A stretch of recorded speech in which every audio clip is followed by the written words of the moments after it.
नमस्कार। अरे दादा ये कह रहा हूँ कि ट्रेंड देखा आपने? जी जी। जी, बूंदी प्रकरण में जो छतर तोड़ दी है बीजेपी वालों ने। हाँ हाँ, उसका वही सब बता रहे थे, जानकारी कुछ अलग अलग बातें पता चल रही थी, मैंने वीडियो बनाया था। जी जी। हाँ, तो वही उसी बारे में आपसे पूछना था, आपको पता है कि नहीं क्या है प्रकरण? मैं वहाँ पर गया था प्रत्यक्ष। जी और वहाँ पर जाने से पता चला कि सारा खेल जो है कुछ और है। परंतु जी हमारे जो भाजपूत और गुलाम जो राजपूत हैं जी वो जी। इस बात को बाहर नहीं निकाल पा रहे हैं। उसका अच्छा, तो मतलब कारण, क्या प्रकरण कुछ और है? हाँ, क्या छत- प्रकरण है? छतरी तोड़ने का आदेश स्थानीय सांसद और लोकसभा स्पीकर श्रीमान ओम बिरला ने दिया था। ऐसा ऐसी चर्चा लोगों में है। और क्योंकि स्थानीय ग्रामीण और अन्य लोग जो है उन्होंने बताया कि साहब सारी जो है ओम बिरला जी ने सीधा सीधा बोला है कि तुरंत तोड़ दो। जब एयरपोर्ट काफी समय से प्रस्तावित है, प्रस्तावित होने के कारण हाँ। में काफी समय से छतरी का मामला अटका हुआ था। वहां पर दो चीजें अटकी हुई थी, एक तो हाई टेंशन लाइन और एक छतरी। तो हाई टेंशन लाइन तो विभाग सरकारी है, इसलिए पावर ग्रिड कॉर्पोरेशन धीरे धीरे हटाएगी, तो वो बड़ा विषय नहीं था। तो इनको ये जो जमीन है ये कोटा विकास प्राधिकरण इसको देख रही है, इसको डेवलप करने का, जो बाद में एयरपोर्ट अथॉरिटी ऑफ इंडिया को सौंपेगी। जमीन अच्छा। बूंदी डिस्ट्रिक्ट की राजस्व क्षेत्र की है। इसमें स्थानीय जो सरपंच है वो नेताजी से मिला हुआ है। उसको पता था कि छतरी तोड़ी जाएगी, क्योंकि जब वहाँ के कोटा विकास प्राधिकरण के अधिकारी को जब बुलाया और बिरला जी ने कहा भाई जल्दी करो, कब करोगे इसको अथॉरिटी को सौंपने का काम। तो बोले साहब वो छतरी अभी तक हटी नहीं है। अरे हटा दो यार, क्या छतरी छुतरी लगा रखा है, हटाओ उसको। फिर क्या था, अधिकारी आए, आनंद फानंद में तोड़ ताड़ के फेंक दिया और 15-20 मिनट में तोड़ करके जेसीबी बुलडोजर वहां से निकल गए। और छतरी जो थी वो 12 खंभों की थी। और 12 हाँ। खंभों के इसलिए बनाई गई थी कि उसमें 12 वीर भी उनके साथ में बलिदान हुए थे। अरे। हाँ, वो उसका प्रतीक थी। 12 खंभे इसलिए लगाए गए थे कि वो 12 वीर जो थे उनकी प्रतीक थी। और वो जो उसकी जो कलाकारी थी वो स्थानीय वहाँ का बिजोलिया पत्थर है उससे बनी हुई थी। उसमें तराशना वगैरह बहुत मुश्किल होता है। वो थोड़ा कठोर पत्थर है, उसकी छत छत में प्रयोग आता है वो पत्थर अधिकतर। हम्म। और उसको जब नेताजी ने तुड़वाया उसके बाद में जब हंगामा मचा, तो इन्होंने फिर पूरी स्क्रिप्ट तैयार थी।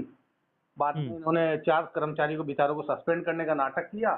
और जैसा कि इन्होंने स्क्रिप्ट तैयार के अनुसार बगल की जमीन जो थी अगल बगल 2-4 किलोमीटर 1-2 किलोमीटर में वहां पर भूमि पूजन इसी श्राद्ध पक्ष में करवा दिया। और करवा करके उसे लड्डू बंटवा दिए। लोगों ने लड्डू खा लिया, अपने ही लोगों को वहां पर बुला लिया। जो इनके भाजपूत, हमारे ही राजपूत जो भाजपूत वगैरह थे, जो गुलाम हैं, उनको अधिकतर बुला लिया वहां पर, आगे लड्डू खा लिए। जबकि स्थानीय ग्रामीण जो अन्य जाति के थे बेचारे खूब गालियां भी दिए, तुमको कीड़े पड़ेंगे, तुमको हार्ट अटैक आएगा, तुमको। क्योंकि उसका कारण ये था कि जिनकी तोड़ी गई उनको वहां के जो स्थानीय लोग हैं देवता के रूप में पूजा करते हैं। जी जी। उदाहरण के तौर पर वहां पर मुंडन होता है, जागरण होता है, वहां पर इच्छाएं मांगी जाती, पूर्ति होती है। वहां स्थानीय लोगों ने बताया कि हमारे तो साहब बिना औलाद वालों को बच्चे तक हुए हैं। तो आप देखेंगे वहां पर बहुत से लोग वहां पर मांगने जाते हैं। और वह जो वीर जो थे वो देवता रूप में थे। और आश्चर्य की बात है कि राजपूत तो कभी उनके वहां पे नारियल चढ़ाने ही नहीं गया। कोई राजपूत नहीं गया उनके आज दिन तक। कोई किस्मत से गया हो तो अलग बात है। बाकी कोई राजपूत नहीं गया। और उनकी जो सेवा पूजा करने वाले स्थानीय लोग थे, जैसे बंजारा समाज है, मीणा भाई है, गुजर भाई हैं, अन्य जो जातियां हैं वो उनकी सेवा पूजा करती है। स्थानीय राजपूत तो वहां पर जाते नहीं थे और अन्य जाति ही इनकी सेवा पूजा करती थी। कोई कोई क्या करता था। और वहां पर आने जाने वाले लोगों का भी आश्रय का स्थल था, लोग विश्राम भी करते थे। और वहां पर जो भी थे मतलब स्थानीय ग्रामीण ही सारा का 12 गांव के लोग तो उनको इतना मानते थे। जो आसपास के जो 12 गांव हैं वहां के लोग उनको इतना मानते थे कि जिसकी कोई सीमा नहीं है। भगवान से भगवान ही थे, उनके जो देवता थे तो भगवान ही थे। और जिस जेसीबी ऑपरेटर और अधिकारियों ने तोड़ा है, तो मूर्ति को तोड़ने के बाद में शिलालेख को भी तोड़ा है, खंभों को एक बार में डैमेज नहीं किया, जगह जगह से डैमेज किया है। और डैमेज करने के बाद में मूर्ति को तोड़ा कि उसकी आंखें ही निकल आई, चांदी की आंखें थी वो सब निकल आई। और ये जो सारा कांड है, ये स्थानीय सांसद और लोकसभा स्पीकर के कांड इशारे पर हुआ है, क्योंकि उसके बगल में 850 बीघा जमीन स्थानीय नेताजी की है, ऐसा वहाँ के ग्रामीणों ने बताया। कि उसके जो पीछे की जमीन है नेताजी की है, उसमें नेताजी का शायद ये रहा होगा कि भाई एयरपोर्ट जल्दी से बन जाए, तो इसी कार्यक्रम में मैं मेरा प्लेन वहीं पर लैंड करूं। स्पीकर तो है ही, तो वो तो मिला ही होगा गवर्नमेंट से उनको, तो यहीं लैंड करूं और बगल में उनकी जमीन है। कल को सरकार के बाद में उस जमीन के भाव करोड़ों रुपए हो जाएंगे, जो उनको 2000 बीघा से खरीदी होगी। और क्योंकि उसमें कुछ उत्पन्न नहीं होता, बंजर एरिया है, तो वो जो जमीन है उसके करोड़ों के मोल हो जाएंगे। तो 850 बीघा जमीन एयरपोर्ट के पास में होगी, तो कितने हजार की प्रॉपर्टी बनेगी। ये पूरे से पुराना स्क्रिप्ट है और छतरी को नीचा दिखाने के लिए तोड़ा गया है। और कुछ लोगों का तो यहाँ तक कहना है कि बीजेपी और आरएसएस जो है हमारे समाज का जो है वो लेना चाह रही है। भाई इनसे देखा जाए, इनको परखा जाए कि थोड़ा कि ये क्या कर सकते हैं, इनकी अभी तक सोए हैं या जगे हैं या नींद में हैं। ये संयोग नहीं, ये प्रयोग है।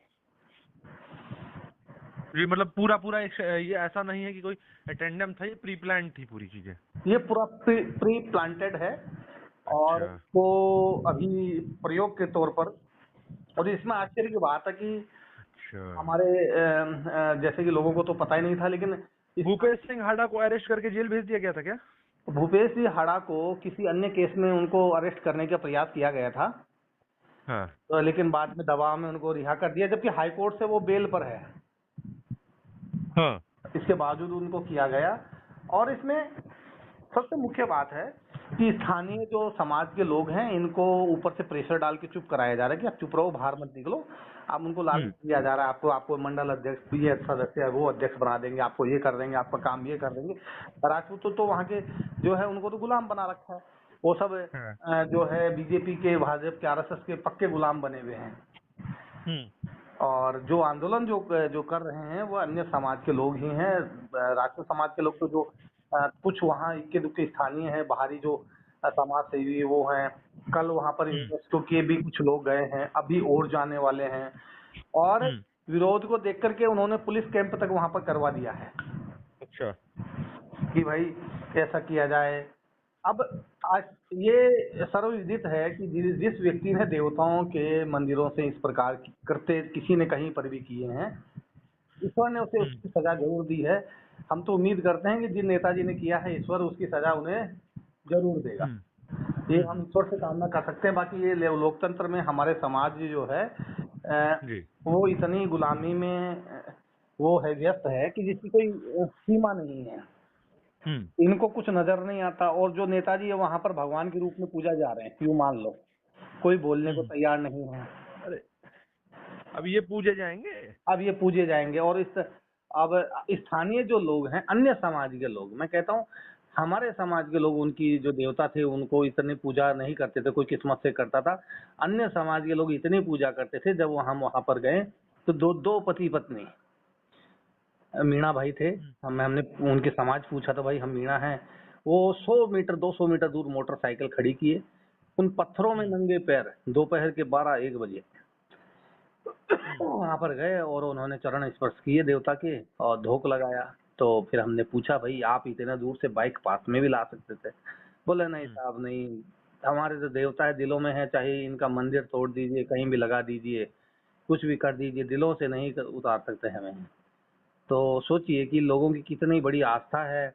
और वहाँ के जो गरीब जनता है, वो गरीब जनता बोल नहीं पा रही कि वहाँ पर सांसद एक भगवान से कम नहीं है। तो ये जो चीजें हैं, ये संयोग नहीं प्रयोग है। और ये हम राजस्थान के जो मुखिया हैं उनकी जानकारी भी में नहीं था ये मामला। अच्छा। मुखिया जी को भी नहीं पता है कि भाई क्या हो रहा है, किसने तोड़ा, क्या तोड़ा। जब कुछ लोगों ने इनसे मिले तो तब लोगों ने बताया कि साहब, मुखिया जी ने बताया कि साहब ये तो मेरी जानकारी में भी नहीं है कि कब तोड़ा, क्या तोड़ा। तो सोचिए कि ये जो स्थानीय सांसद कितने पावरफुल हैं कि उनके क्षेत्र में मुख्यमंत्री तक को पता नहीं रहता कि वो कब क्या करवा रहे हैं, क्योंकि वहीं पर वही सर्वे सर्वा है, वही मुख्यमंत्री प्रधानमंत्री सभी वही हैं। तो ये सब सोच लीजिए हमारे लोग। काफी ज्यादा ये मेरे लिए शॉकिंग है, और मैं राजस्थान के राजपूतों की उदासीनता देख के भी काफी ज्यादा मैं शॉक्ड हूँ। देखिए, हम तो मध्य प्रदेश से वहां पर गए, तो सोच लीजिए कि मध्य प्रदेश से हम वहां गए, लेकिन वहां के लोकल लोग जो है वो ऐसे हैं, आप सोच लीजिए कि तो ये